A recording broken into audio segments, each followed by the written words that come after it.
Welcome to The Explainer. So, right off the bat, we're diving into a genuinely fascinating psychological loophole that sits right at the very heart of bureaucratic corruption. Normally, we picture corruption as this shady exchange in some dark alley, right? Like a briefcase stuffed with cash handed over by some cartoonish villain. But what if corruption doesn't actually look like a crime most of the time? What if instead it just looks like a favor?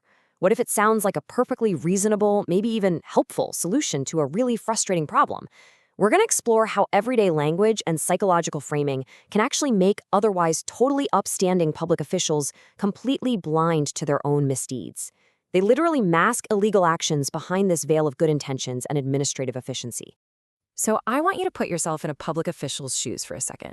Imagine you're sitting at your desk, someone walks up, and they aren't offering you a yacht or a sports car or, an envelope of unmarked bills. Instead, it's a struggling citizen, or maybe a frustrated coworker, and they're just asking you to casually bend one rigid rule to help a family get access to a service they desperately need. Would you immediately flag that as a corrupt act? Or would you just see it as, well, being a decent human being, doing a quick favor? It really instantly challenges our whole assumption that corruption is always this obvious, black and white moral failing. Section 1. The Rational Corruption Myth. For decades, we've had this very specific way of looking at why civil servants break the rules, and it's heavily rooted in traditional economics. It's called the rational choice model. Now, this model rests on one absolutely massive assumption. It assumes that public officials instantly recognize corrupt offers as corrupt, and then they sort of coldly weigh the risks of getting caught against the potential rewards. But the research we're unpacking today introduces a brilliant twist through what's known as the social process model. Think about it. What if corruption is actually an interpersonal communicative process? What if people simply don't recognize it as corruption at all because it's completely camouflaged by the nuanced language we use every single day? And that brings us to our scene of the crime, so to speak. This is a groundbreaking 2021 study by Daniel Zizumbo Kolunga and Oliver Mitza, published in Political Behavior. Using a rigorous experiment with a representative sample of municipal civil servants, this paper fundamentally proves that public officials often just fail to recognize bribery requests as corruption. Their recognition and their tolerance of these acts depend entirely on how the offers are framed. It turns out we humans are incredibly susceptible to linguistic framing, even when our careers and, frankly, our legal standing are on the line. Section 2. The Power of Framing. Let's shift the narrative to the specific weapons used in this crime. We're talking about linguistic frames. These are the specific disguises used to bypass a bureaucrat's ethical alarm system.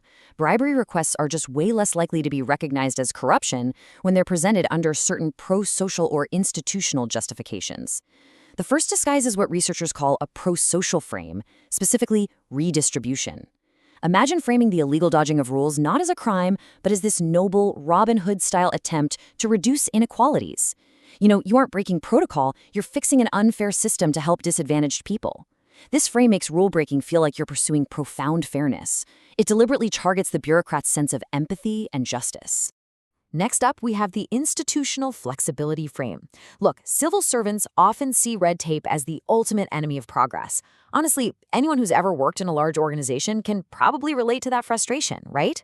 So the solicitor comes in and says, look, these rules are rigid, they're outdated. If we just bypass this one little step, we can overcome this inflexible procedure. It completely normalizes skipping the rules. It flips the script. It treats the bureaucracy itself as the bad guy, and the rule breaker is suddenly the pragmatic hero who's just trying to keep the wheels turning. And closely related to that is the organizational effectiveness frame. This one pitches corruption as a clever administrative shortcut. The whole argument here is, hey, we need to get things done efficiently. By breaking protocol, we achieve our goals way faster, and we're being better team players.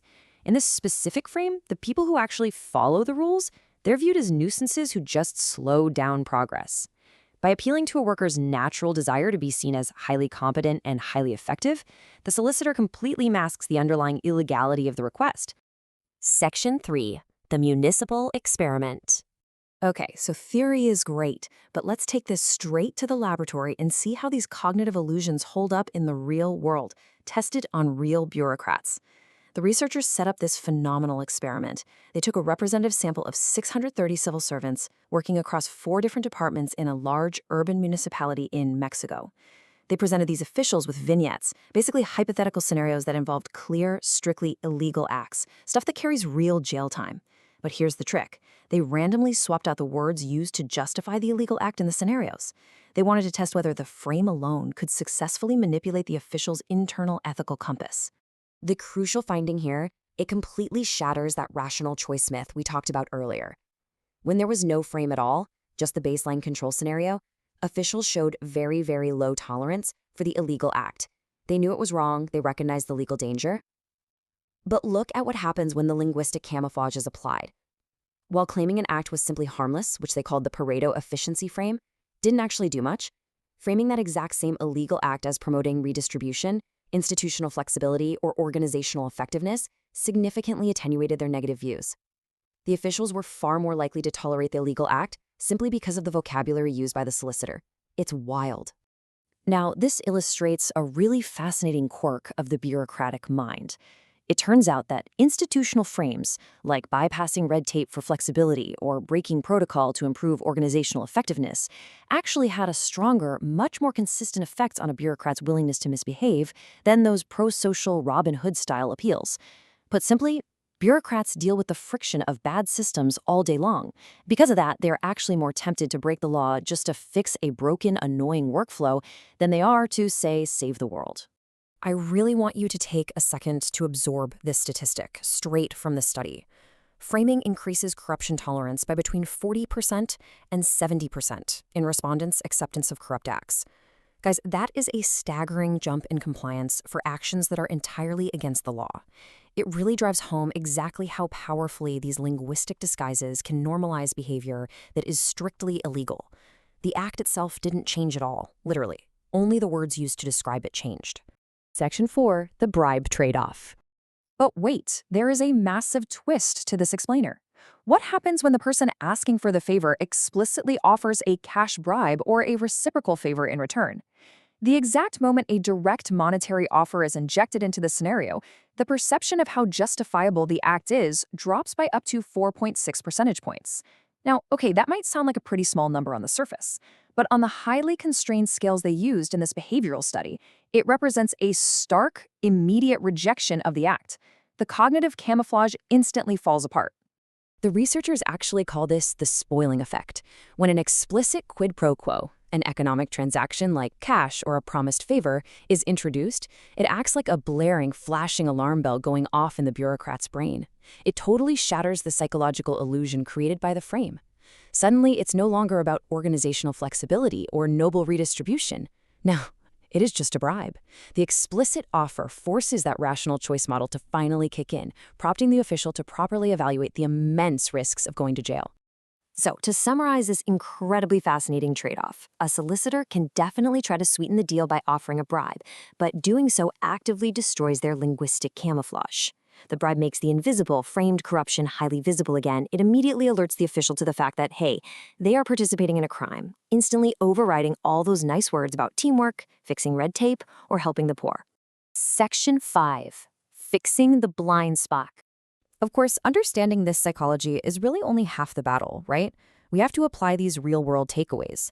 The concrete solutions derived from this study show that our anti-corruption strategies absolutely must evolve way beyond just, looking for cash envelopes under the table.